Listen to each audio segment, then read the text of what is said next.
చీకటి వెంకటేశ్వర ఆలయం రంగారెడ్డి జిల్లా కందుకూరు మండలం పులిమామిడి గ్రామంలో నెలకొని ఉంది. ఇది రంగారెడ్డి జిల్లాలో చారిత్రక ప్రాముఖ్యత కలిగిన ఒక ముఖ్యమైన ఆలయం మరియు ఈ జిల్లా యొక్క చారిత్రక ప్రాధాన్యతను ప్రతిబింబిస్తుంది.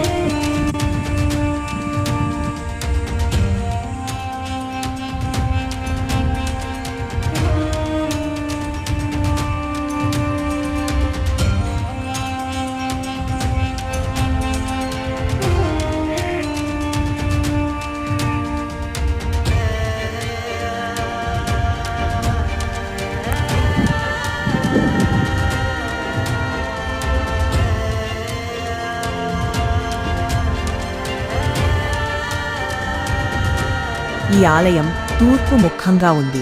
దీనికి భూగర్భ గర్భగృహం, మెట్ల మార్గంతో అనుసంధానించబడిన ముఖ మండపం మరియు ఒక చిన్న అర్ఘమండపం ఉన్నాయి.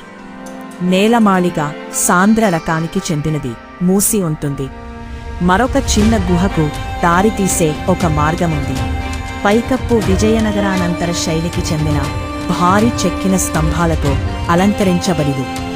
ఈ చారిత్రాత్మక ఆలయం రంగారెడ్డి జిల్లా ప్రాంతం యొక్క గొప్ప వారసత్వాన్ని అర్థం చేసుకోవడానికి చాలా అవకాశాన్ని అందిస్తుంది. పండుగ సందర్భాలలో రంగారెడ్డి జిల్లాలోని ఈ ఆలయానికి స్థానికులు పోటెత్తుతారు. ప్రధాన ప్రవేశ ద్వారం యొక్క కమ్మీలు సాదాగా ఉంటాయి, కానీ దానికి ఇరువైపులా లోతైన కోస్తాలు కనిపిస్తాయి.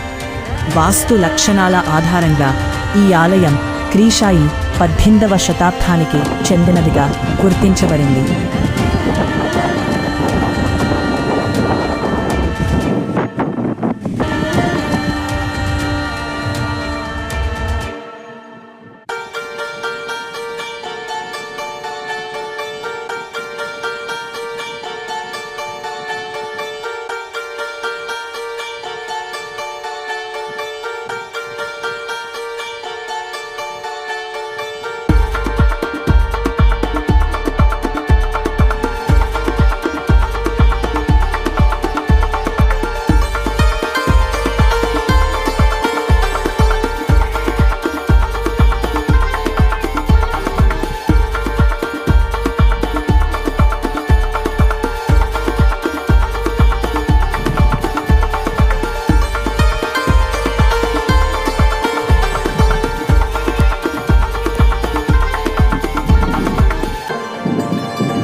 పులిమామిడి గ్రామం హైదరాబాద్ జిల్లా కేంద్రం నుండి సుమారు 42 కిలోమీటర్ల దూరంలో ఉంది మరియు శ్రీశైలం హైవే ద్వారా రోడ్డు మార్గంలో సులభంగా చేరుకోవచ్చు.